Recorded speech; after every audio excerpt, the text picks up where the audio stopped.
Hello everyone, कैसे हैं आप लोग। आई होप कि अच्छे होंगे, स्वस्थ होंगे और बहुत मस्त होंगे। देखिए बाबू, यह क्लास 10th से जो है आज केमिस्ट्री से टॉपिक लेकर आए हैं, जो अम्ल, भस्म और लवण है। ठीक है ना। अर्थात अर्थात एसिड, बेस एंड साल्ट के बारे में आपको बताने वाले हैं। साफ एकदम सटीक तरीका से बताएंगे। लेकिन क्या करना होगा, आपको वीडियो को अंत तक देखना होगा, ताकि जो बता रहे हैं अम्ल, भस्म और लवण के बारे में, तो आपको जानकारी सही से मिल जाए। देखिए, आप पढ़ाई कीजिए, खेलने कूदने का समय गया। आप पढ़ाई कीजिए, यदि पढ़ रहे हैं तो कुछ कीजिए। ठीक है ना। तो चलिए जान लेते हैं पहले कि अम्ल की परिभाषा क्या होती है, एसिड क्या है, अर्थात अम्ल क्या है। तो जानते हैं कि देहाती भाषा में लोग कहा जाता है फट से कि अम्ल वह है जो स्वाद में खट्टा लगता है। एकदम सही है। आप जाने कि अम्ल क्या होता है, जो स्वाद में खट्टा लगता है। लेकिन उसे थोड़ा डिटेल और भी हम ले जाएंगे कि अम्ल क्या होता है, एक्स्ट्रा जानकारी देंगे। ठीक है ना। और समझिए कि अम्ल क्या होता है, तो आप सिंपल तरीके से कह दीजिएगा कि अम्ल वह पदार्थ है या अम्ल वह पदार्थ होता है जिसका जलीय विलयन स्वाद में खट्टा लगता है। क्या लगता है जी? स्वाद में खट्टा। और यह धातु से अभिक्रिया कर हाइड्रोजन गैस मुक्त करता है। यदि इतना जानकारी आपको मिल गया तो अम्ल का डिफाइन कर गए। लेकिन एक और केस, इससे जान ली सिंपल में कि अम्ल क्या है। ठीक है ना। लेकिन एक वैज्ञानिक का नाम बता रहे हैं जिसका नाम था आर्हेनियस। आर्हेनियस ने अम्ल की परिभाषा क्या दिया। देखिए, आज सिर्फ इंट्रोडक्शन चलेगा, आपको बता रहे इत्मीनान से समझते जाए कि आर्हेनियस ने अम्ल के बारे में क्या कहा, यह समझ ले। आर्हेनियस ने बताया कि अम्ल वह है जो जलीय विलयन में घुलकर हाइड्रोजन आयन अर्थात जो है H+ प्रदान करता है। वह क्या कहलाता है? अम्ल कहलाता है। फिर समझे एक बार, जलीय विलयन में घुलकर H+ आयन प्रदान करता है, वह क्या कहलाता है जी? अम्ल कहलाता है। अब आगे चलते हैं, भस्म के बारे में जान लेते हैं कि आपका भस्म क्या है। क्या समझिए, तो भस्म सिंपल भाषा में जानिए कि भस्म वह पदार्थ है जिसका जलीय विलयन कड़वा लगता है। क्या लगता है? कड़वा लगता है। उसे क्या कहते हैं? भस्म कहते हैं। क्या कहते हैं? भस्म कहते हैं। ठीक है। और यदि जानते हैं कि आर्हेनियस के अनुसार जो है कि भस्म की परिभाषा, आर्हेनियस महोदय जो है कि भस्म की परिभाषा कैसे दिए, तो वह पदार्थ जो जलीय विलयन में घुलकर OH आयन अर्थात ऋणायन प्रदान करता है, वह क्या कहलाता है? भस्म कहलाता है।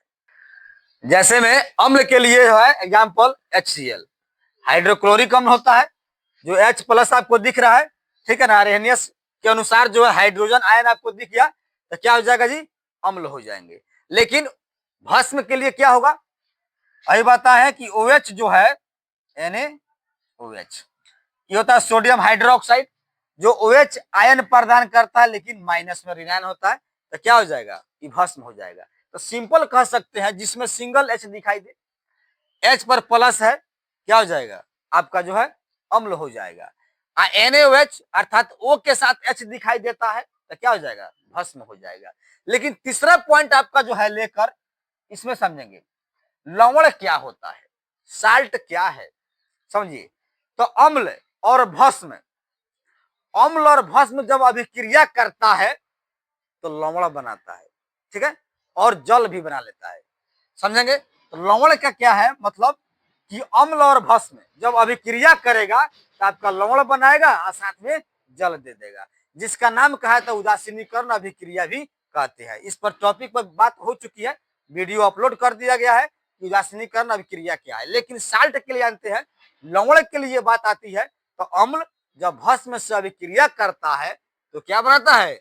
लवण तथा जल बनाता है। यह रिएक्शन समझिए। पहले मान लेते हैं कि एक अम्ल को ले लेते हैं HCl, यानी हाइड्रोक्लोरिक अम्ल प्लस एक भस्म को ले लेते हैं यहाँ पर NaOH, ये आपका जो हाइड्रोक्लोरिक अम्ल हो गया, ये आपका जो है सोडियम हाइड्रोक्साइड हो गया, ठीक है ना।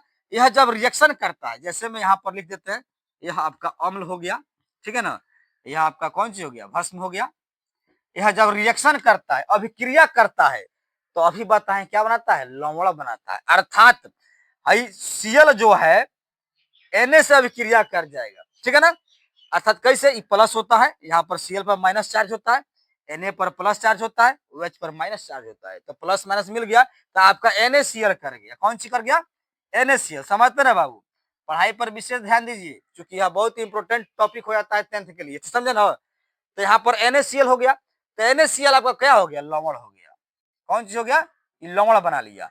अब क्या बनाता है, यहाँ से H2O, क्या बनाता है, H2 अर्थात जल बनाता है। कह सकते हैं कि जब भस्म अम्ल और भस्म अभिक्रिया करता है तो क्या बनाता है, लवण और जल बनाता है। इस रिएक्शन को, इस अभिक्रिया को क्या कहते हैं, उदासीनीकरण अभिक्रिया भी कहा जाता है। अब रही बात कि समझिए, अम्ल की परिभाषा के अनुसार हम जानते हैं कि अम्ल पर रहता है तो हाइड्रोजन अर्थात जो है H पर प्लस रहता है तो आपका अम्ल हो जाएगा, OH पर माइनस रहेगा अर्थात OH जो है विलयन देता है, अर्थात कह सकते हैं कि किसी विलयन का जो है विलयन में OH आयन प्रदान करता है तो क्या हो जाएगा, आपका भस्म हो जाएगा। और यहाँ पर NaCl अम्ल और भस्म की अभिक्रिया करने के दौरान लवण बनाता है, जो लवण की परिभाषित हो गया, और ये आपके साथ जल बनाता है, ठीक है ना। तो इस प्रकार से शॉर्टली तरीका से हम कह सकते हैं कि अम्ल क्या है, भस्म क्या है और लवण क्या है। आज का इंट्रोडक्शन इतना ही, मिलते हैं आप लोग के साथ कल। लेकिन उम्मीद करता हूं यह जो आज बताए हैं अम्ल और भस्म के बारे में आपको समझ में आ गया होगा। तो क्या करना है, वीडियो को लाइक करना, शेयर भी करना है, कमेंट भी करना है, और यदि मेरे चैनल पर नए होंगे तो क्या करना है, चैनल को सब्सक्राइब भी कर देना है। तो मिलते हैं आप लोग के साथ अगले क्लास में, अगले दिन आप लोग के साथ।